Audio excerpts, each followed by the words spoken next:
अस्सलाम वालेकुम।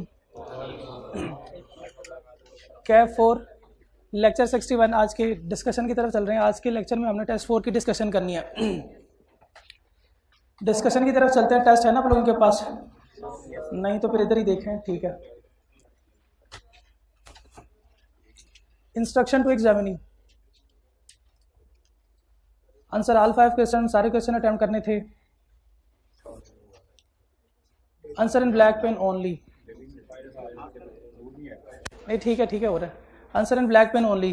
फिर वही बात, इंस्ट्रक्शन आप लोगों के लिए है। हर आप लोगों के टेस्ट में यही मसला आता है कि एक तो आप ब्लू पेन से अटेम्प्ट करते हैं और हर क्वेश्चन जो है उसका ईच पार्ट वो फ्रेश पेज से भी आप शुरू करें तो वो ज़्यादा बेहतर है, क्योंकि बाद में प्रैक्टिस आपने वही करनी है।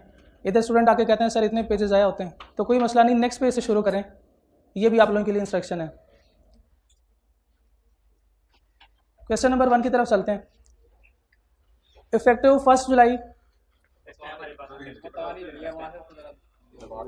टेस्ट पड़ा हुआ है ना आप लोगों के पास? वायर का मसला है जी। टेस्ट से देख लें, टेस्ट से कर लेते हैं।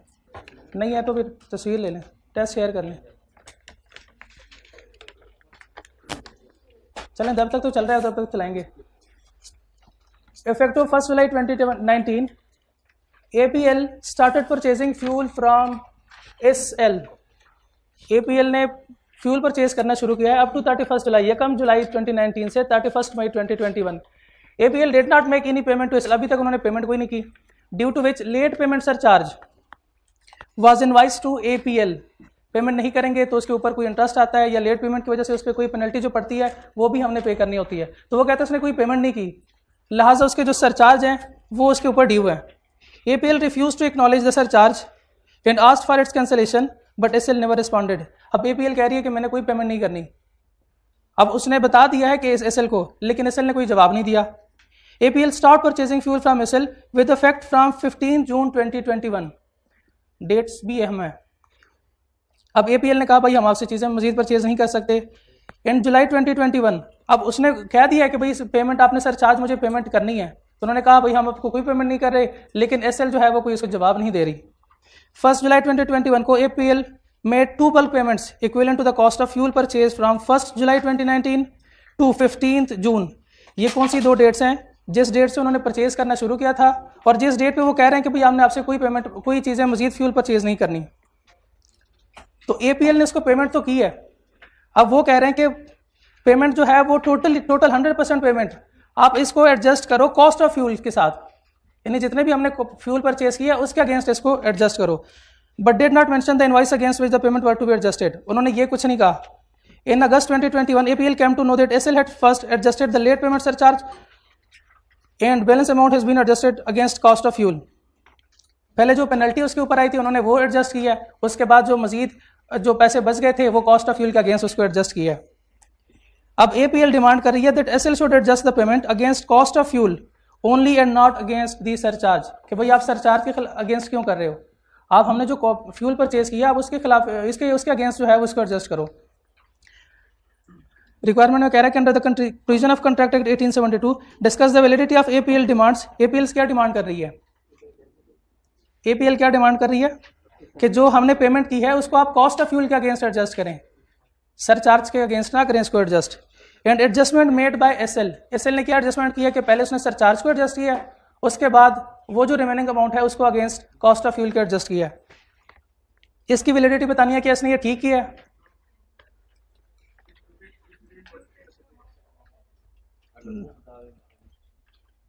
इन्होंने ये काम ठीक किया कि इसको अगेंस्ट एडजस्ट किया, अगेंस्ट सरचार्ज जो इसको एडजस्ट किया। प्रोविजन क्या बनेगी इसकी? कौन सी प्रोविजन अप्लाई होगी इस पे?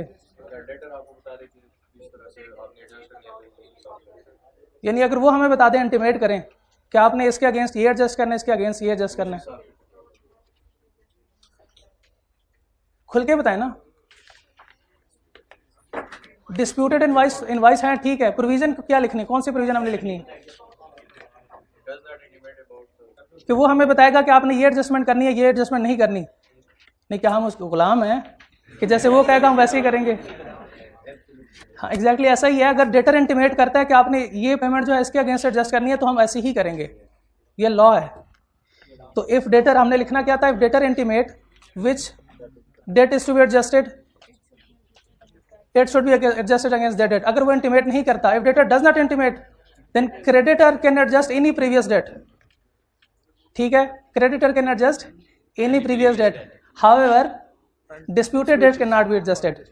हाँ जी, ये प्रोविजन थी, ये हमने लिखनी थी। अब ये इसने इंटीमेट किया, इसको नहीं कर रहा, उसने लिखा हुआ है but did not mention the invoice against which the payment were to be adjusted. तो उन्होंने हमें नहीं बताया कि कौन सी पेमेंट हमने किसके अगेंस्ट एडजस्ट करनी है। तो क्रेडिटर कोई भी कर सकता है, कोई भी एडजस्टमेंट कर सकता है, वो अपनी मर्जी से कुछ भी करें। ठीक हो गया सवाल, कोई कंफ्यूजन? क्वेश्चन नंबर 2, आगे चलें।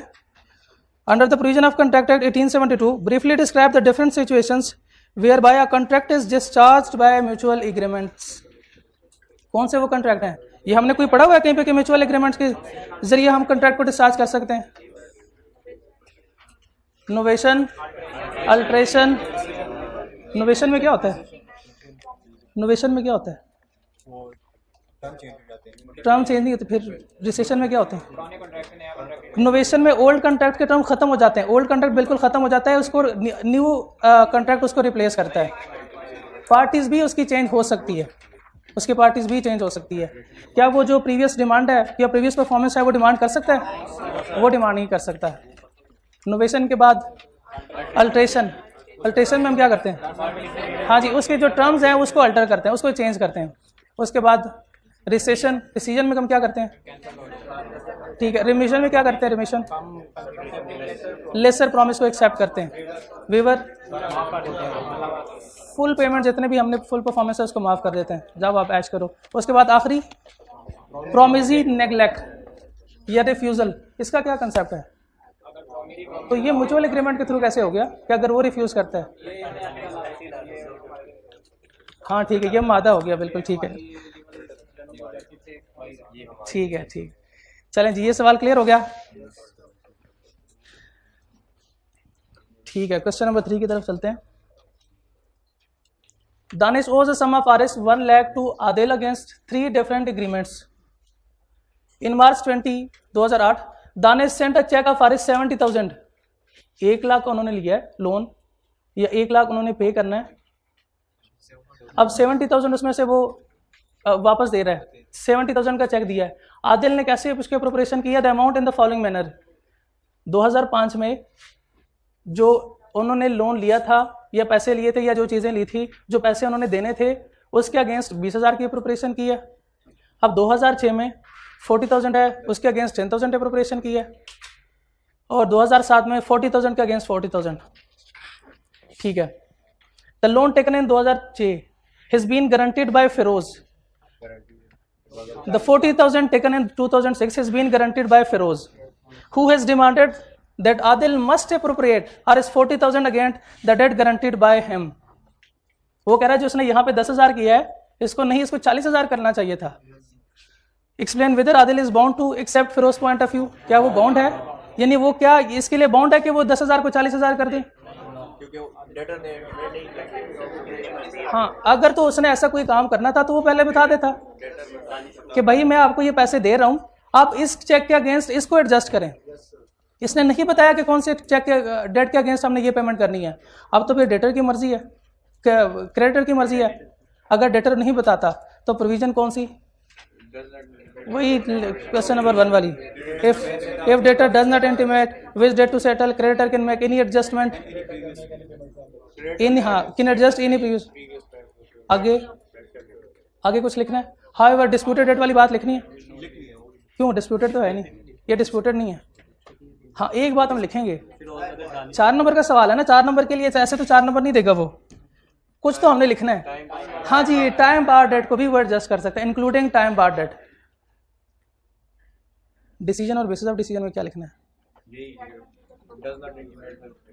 फिरोज का नाम भी यूज करेंगे, पेमेंट जितनी है आरएस अमाउंट इतनी, ये करके ये वही लाइन है, उसको दोबारा रिप्रोड्यूस करके नाम वगैरह और अमाउंट हमने उसमें ऐड कर देनी है। ठीक है,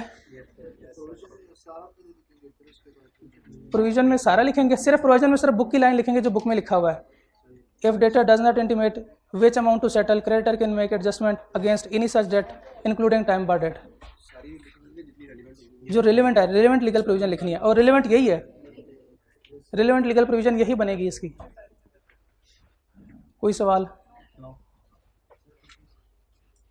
नहीं, यही समझ। मतलब ये कि इसमें जो 3 पॉइंट्स उसने दी गई है, ठीक है, तीसरे नंबर पे दूसरे वाला भी है। यस सर, दूसरे वाले पे मतलब जो अभी जो पहले ग्रेटर इंटीग्रेशन पे to settle payment must be applied, ये वाला नहीं देखेंगे। इनका सवाल यह है कि बुक में 3 पॉइंट्स दिए गए हैं, क्या हमने सारे पॉइंट्स से आपने क्या स्ट्रेट फॉरवर्ड हमने वही रिप्रोड्यूस करने? नहीं, हमने रिलेवेंट लीगल प्रोविजन लिखनी है। से मुराद ये है कि जो प्रोविजन, जो केस उसने पूछा है वही प्रोविजन हमने लिखनी है जो उससे रिलेट कर रहा है, हमने सारा नहीं लिखना। सही है ना? कोई मसला तो नहीं? ठीक है, पिला देते हैं आपको। हाँ जी, सिर्फ हमने वही लिखना है जो रिलेवेंट है। ठीक है भाई, यानी हम अगर सारा लिख भी लेते हैं तो गलत नहीं होगा, लेकिन हमारी प्रोविजन रिलेवेंट नहीं होगी, हमारा सिर्फ टाइम जाए होगा पेपर में। और आई कैप वही चेक करेगा जो रिलेवेंट है, बाकी को वो कहेगा आपने रिलेवेंट चीज़ें लिखी हुई है। और वो इस चीज़ को डिस्करेज करता है। जो एग्जामिनर कमेंट्स होते हैं ना, उसमें वो खास तौर पे यही लिखता है कि बच्चे ने जो याद किया हुआ है, जितना लॉ से आता है सारा वो लॉयर बन के उधर बैठा होता है, भाई सारा कुछ छाप आता है, जो कि नहीं लिखना होता। एग्जामिनर को भी पता होता है कि आप पढ़ के आए तो आपको सारा आता है तो आप लिख लेंगे, लेकिन उसने पूछना वही होता है जो रिक्वायरमेंट है, उसने देखना भी होता है जो रिक्वायरमेंट में है। अगर आपने वही चीज़ लिखी हुई है तो वो कहता है बेहतरीन है। Okay, all okay. पहले क्वेश्चन नंबर 5 देखते हैं। ABC contractors agreed to construct factory building of SML at a cost of rupees 90 million. ABC एक कॉन्ट्रैक्टर है, हमने उनसे बात की, हाँ जी भाई हमारे लिए एक बिल्डिंग कंस्ट्रक्ट करोगे? वो कहता है हाँ जी क्यों नहीं, मुझे तो काम ही कोई और नहीं। 90 मिलियन वो कह रहा है, cost of rupees 90 million. However, it was agreed that the payment would only be made on completion of the project. मजदूर को उनकी मजदूरी का सिला काम के बाद मिलता है ना, तो यहाँ भी ऐसा है, जब वो कंस्ट्रक्ट करके देगा उसके बाद उसको पैसे देंगे। एडवांस में दे दिया, हो सकता है वो दुबई चला जाए। Is this a contingent contract under the contract act 1872? क्यों नहीं है भाई, वो उसने कह दिया कि उसने जब बिल्डिंग कंस्ट्रक्ट होगी उसके बाद आपको पेमेंट करेंगे। तो ये कोलैटरल नहीं है कि जब आप काम करके दोगे उसके बाद फिर आपको पेमेंट मिलेगी, ये कंसिडरेशन है। अच्छा, इस केस में कोलैटरल इवेंट अगर होती, अगर कोई ऐसा इवेंट है या कंडीशंस हैं, तो फिर वो कौन से होते? हाँ आप बताएं ना, कोई भी बना दें, सोच लें, खुला टाइम है हमारे पास, सोच लें। अगर वो कहते हैं कि टेम्बर आपने हमें लेके देने हैं, आपने हमें ईंटें लेके देनी है, बजरी सीमेंट, और बंदे भी आपके, अगर तो वो सारे आ जाते हैं बंदे और सारी चीज़ें वो हमें प्रोवाइड कर देता है, और फिर हम उसे कहें कि भाई आप अगर हमें बिल्डिंग कंस्ट्रक्ट करके दे दें तो फिर हम आपको पेमेंट करेंगे, और हम ही वो चीज़ लेके उसे नहीं देते, प्रोवाइड नहीं करते, तो ये कोलैटरल इवेंट या कोलैटरल कंटीजेंट कॉन्ट्रैक्ट होता। नहीं आई समझ? क्या समझ आई है? मुझे नहीं आया, आपको क्या समझ आई? तो बताएं ना क्या समझ आई है। तो ये क्या कंटीजेंट कॉन्ट्रैक्ट है? ये क्यों नहीं है? इसने ये नहीं पूछा, उसने 3 नंबर के साथ सिर्फ इतना पूछा था कि ये है कि नहीं, हमने उसे बता दिया, उसे जस्टिफिकेशन और रीज़न बता देंगे कि भाई ये अगेंस्ट कंसिडरेशन है, इसलिए ये कंटीजेंट कॉन्ट्रैक्ट नहीं है। ठीक है, कंस्ट्रक्शन ऑफ फैक्ट्री बिल्डिंग, ये कंटीजेंट कॉन्ट्रैक्ट नहीं है, ये इज अगेंस्ट कंसिडरेशन, वो हमें कंस्ट्रक्ट करके दे रहा है। वजह यही है, यही वजह है कि ये कोलैटरल नहीं है, ये इज अगेंस्ट कंसिडरेशन वो काम कर रहा है। ठीक है ना? अच्छा, नहीं आज का लेक्चर खत्म नहीं। Question number 4।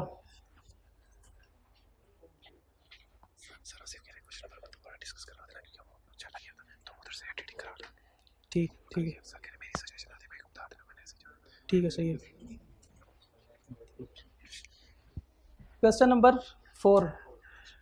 Under the provision of the contract act 1872, described contingent contract, एक मिनट,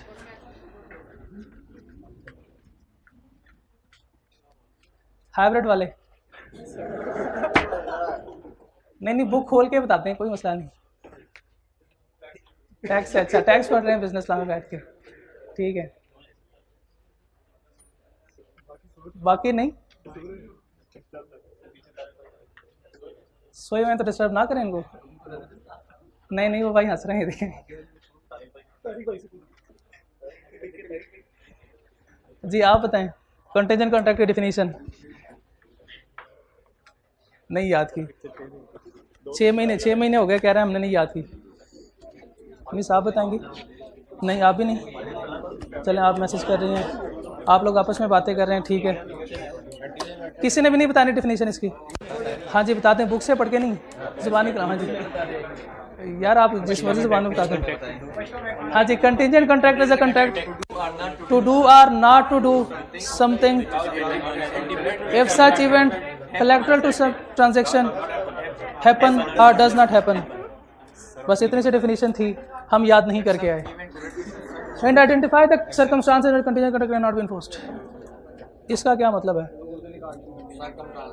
हाँ जी, उसने पूछे वो सर्कमस्टांसेस बताओ in which a contingent contract can not be enforced. Can not be enforced जी, कैन नॉट बी एनफोर्स्ड वाले कौन से हैं?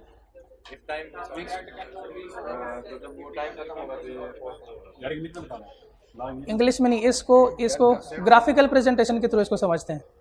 इसको हम समझते हैं ग्राफिकल प्रेजेंटेशन के थ्रू। तो आप पढ़ें, बुक से पढ़ें, 2 मिनट मुझे दे दें, मैं जल्दी से इसका ग्राफ बना के इसको फिर प्रेजेंट करते हैं अपने समझने के लिए। पॉज कीजिएगा जी। हम क्वेश्चन नंबर 4 डिस्कस कर रहे थे। तो वो सर्कमस्टांसेस हम उसे बताएंगे जिसमें कंटिजेंट कॉन्ट्रैक्ट जो है वो हम enforce can not B enforced, नहीं कर सकते।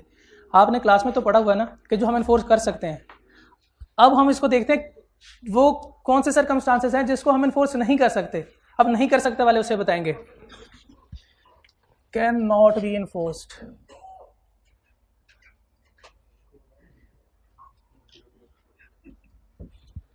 जी वो कौन से हैं?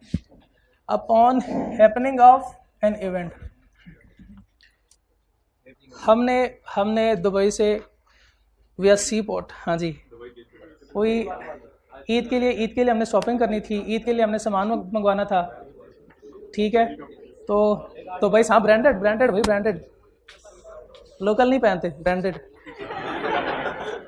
तो हमने उनसे हमने कॉन्ट्रैक्ट किया ट्रेडर से कि हम आपको, ये नहीं डिस्ट्रीब्यूटर से आगे फर्दर, कि हम आपको चीज़ें डिलीवर करेंगे जब दुबई से हमारा सामान आएगा बहरी जहाज़ के थ्रू।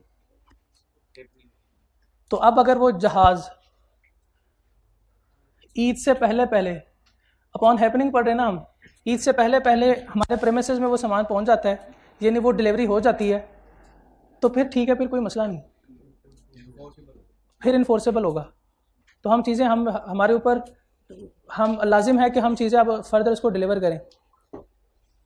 लेकिन अगर जहाज़ के आने के बाद, जहाज़ आई वो ईद के बाद, ईद गुजर गई, उसके बाद हमारा सामान आया, तो अब ये इम्पॉसिबल है, या टाइम पास्ट, टाइम तो गुजर गया, ईद पे हमारा सामान आना था, गाड़ी लेट हो गई, तो अब वो हमारे किसी काम का नहीं है। यानी बर्थडे के बाद अगर आपको केक कोई लेके आता है, आप कहते हो भाई बर्थडे तो गुजर गई, अब केक आप ही खाओगे, नहीं, वो एक्सेप्ट कर लेंगे, एक्सेप्ट हम कर लेंगे, लेकिन उससे कहें जाओ, भाग जाओ, पैसे कोई नहीं है। अगर टाइम फिक्स्ड है, अगर टाइम फिक्स्ड नहीं है, चीज़ें इम्पॉसिबल नहीं होता। कैसे नहीं होता ये भी तो बताए ना भाई। मैंने कहा था मुझे लार्ज साइज़ की वेस्ट कोट भेज देना, उसने स्मॉल साइज़ की भेजा, तो ये अब इम्पॉसिबल है ना। छोटे भाई को बनाते हैं, हाँ जी, तो ये अब इम्पॉसिबल है। या वो सब्जेक्ट मैटर ही डिस्ट्रॉय हो गया, नहीं करता है मैटर, ठीक है। तो ये टाइम फिक्स नहीं है, लेकिन फिर भी इम्पॉसिबल है, तो क्या हम इसको इन्फोर्स करवा सकते हैं? नहीं करवा सकते। वो अगर डिलीवर कर भी देते हैं तो हम कहते हैं भाई वो सब्जेक्ट मैटर ही डिस्ट्रॉय हो गया, इससे पहले कि हम आपको डिलीवरी करते सब्जेक्ट मैटर डिस्ट्रॉय हो गया, जहाज डूब गया, इन्ना लिल्लाहि व इन्ना। Upon non happening of an event. अब अगर टाइम फिक्स्ड है, हमने कहा भाई जहाज़ के आने के बाद आपको चीज़ें डिलीवर करेंगे, वही नहीं आया और हमने, हाँ जी नॉन हैपनिंग है ये, तो हमारा कॉन्ट्रैक्ट, वही तो मैं बता रहा हूँ अभी, हो गया था कॉन्ट्रैक्ट हो गया था पहले, एग्रीमेंट है, नॉट कॉन्ट्रैक्ट, एग्रीमेंट। हमने उनसे ये एग्रीमेंट किया कि भाई आपको चीज़ें डिलीवर करेंगे, तो अब ये नॉन हैपनिंग है कि ऐसा कोई नहीं हुआ कि जहाज़ नहीं आया अभी हमारा, हम कहेंगे इट डजंट हैपन, आया ही नहीं वो, तो चीज़ें ही नहीं आई, टाइम फिक्स्ड है, चीज़ें नहीं आई। It happens with in specified time, क्या ये टाइम फिक्स था, विद इन स्पेसिफाइड टाइम ये इवेंट हुआ है? नहीं आ रही समझ। टाइम फिक्स था कि भाई 31 दिसंबर तक ये चीज़ें आ जानी चाहिए, लेकिन उससे पहले ही ये वक़ुआ हो गया, फिर इन्फोर्सेबल है। अब नहीं आ सकता, सामान आ ही नहीं सकता, हमें पहले से पहले पता चल गया कि भाई ये तो जहाज डूब गया, वो कैसे आ सकता है सामान? कोलैटरल इवेंट, अगर वो कोलैटरल नहीं, पहले ये बताएं कि सामान आ सकता है नहीं आ सकता? नहीं आ सकता, कहाँ से आएगा? हाँ ठीक है, नहीं होगा तो फिर हम आपको करेंगे, नहीं हुआ, अगर तो ऐसा नहीं होता तो जहाज डूब गया, हो जाएगा इन्फोर्सेबल, नहीं होगा। कौन कहता है इन्फोर्सेबल है? कितने कहते हैं इन्फोर्सेबल है? अगर डिस्ट्रॉय इम्पॉसिबल, वो तो इम्पॉसिबल में आ गया ना, कि अगर नहीं अगर डूब गया तो इम्पॉसिबल होगा। ठीक है, हाँ जी वही एग्जांपल वही मैं देने लगा, तो वो तो इन्फोर्सेबल की तरफ जा रहे हैं आप। यहाँ पे लिखा हुआ है कैन नॉट बी इन्फोर्स्ड, तो हमने दूसरा लिखना है, तो ये बताया ऐसे को ना कि दूसरा बताओ। हाँ जी ठीक है, अच्छा अब हम सामान नहीं दे सकते, लेकिन इंश्योरेंस कंपनी वालों के साथ हमने एक एग्रीमेंट किया था, हमने उन्हें कहा था, वो क्लास के बाद बताऊंगा, अभी फ़िलहाल छोड़ें, ठीक है। तो इंश्योरेंस वालों के साथ हमारा एग्रीमेंट था, अगर ऐसा कोई केस हो जाता है तो फिर जो है आपने हमें क्या करना है, कंपनसेट करना है। अब बताइए इन्फोर्सेबल है कि नहीं इस केस में, इंश्योरेंस वाले केस में? अभी टाइम है, हाँ जी, तो ये इन्फोर्सेबल होगा कैसे? ये टाइम फिक्स्ड है और हैपन नहीं होता, अगर हो गया तो फिर इन्फोर्सेबल नहीं, तो फिर नहीं है, तो यही तो हम पढ़ रहे हैं, कि इन्फोर्सेबल किस केस में नहीं होगा? टाइम फिक्स्ड है लेकिन उसमें नहीं होता, टाइम फिक्स्ड है उसमें नहीं होता, तो फिर ये नॉट इन्फोर्सेबल है। अगर टाइम नहीं फिक्स्ड और इवेंट हो जाता है तो फिर भी ये इन्फोर्सेबल नहीं है।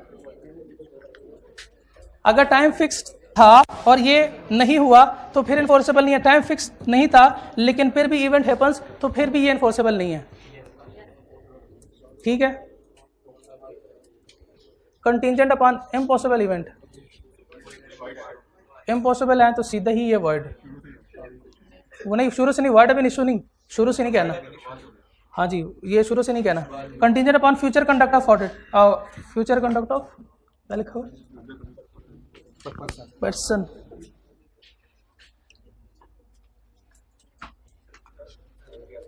अगर तो उसने ऐसा काम किया है कि जिसकी वजह से इन्फोर्स ये कॉन्ट्रैक्ट जो है वो इम्पॉसिबल हो गया, किसी पर्सन के काम करने की वजह से कॉन्ट्रैक्ट इम्पॉसिबल हो गया, तो क्या इसको इन्फोर्स कर सकते हैं?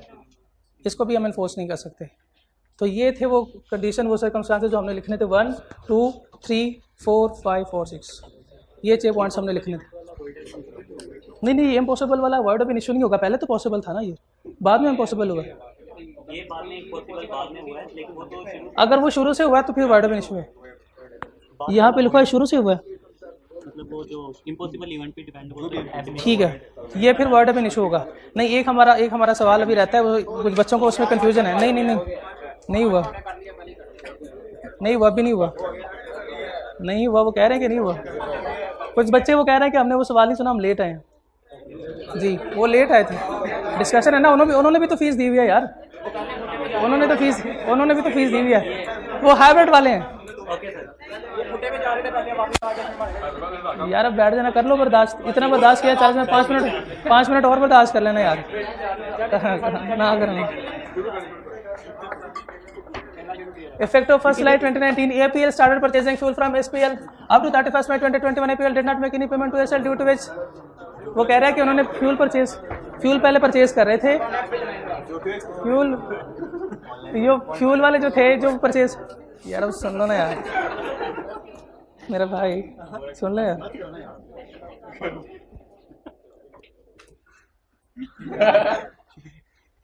You're welcome.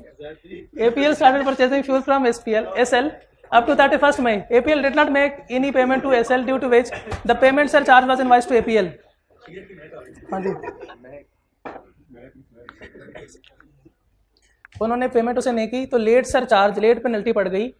अब APL refuse to acknowledge the surcharge, वो कह रहे हैं कि हम इसको नहीं मानते and asked for its cancellation but SL never respond, इन्होंने कोई जवाब ही नहीं दिया। APL stopped purchasing fuel from, वो नाराज हो गए कि आप जवाब ही नहीं दे रहे। जुलाई 21 APL में दो पेमेंट कर रहे हैं वो, equivalent to the cost of fuel purchase from 1st July 2019 to 15th June 2021। ये वाली जो डेट है 1st जुलाई 2019, ये वाली डेट है, ये जब उन्होंने परचेज करना शुरू किया है। ये जो दूसरी डेट है जब उन्होंने कहा कि बस मजीद हम आपसे नहीं लेंगे fuel. August 2021 APL came to know that SL had first adjusted. अब जो इन्होंने ये पेमेंट्स भेजी है, ये चेक्स भेजे हैं, उनके अगेंस्ट SL ने क्या किया कि first adjust the late payment surcharge, जो यहाँ पे इसने कहा था इसको मैं नहीं मानता, लिहाजा आप इसको कैंसिल करें, लेकिन उन्होंने जवाब नहीं दिया था। अब वो इन्होंने वही काम किया है कि पहले सरचार्ज को एडजस्ट किया, उसके बाद and the balance amount had been adjusted against cost of fuel, बकिया अमाउंट जो है वो कॉस्ट ऑफ फ्यूल के अगेंस्ट उसने एडजस्ट किया। APL demands that SL should adjust the payment against cost of fuel only and not against the surcharge.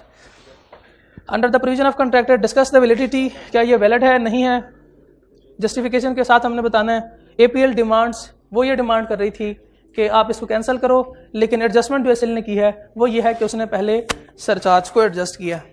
तो क्या ये सही है?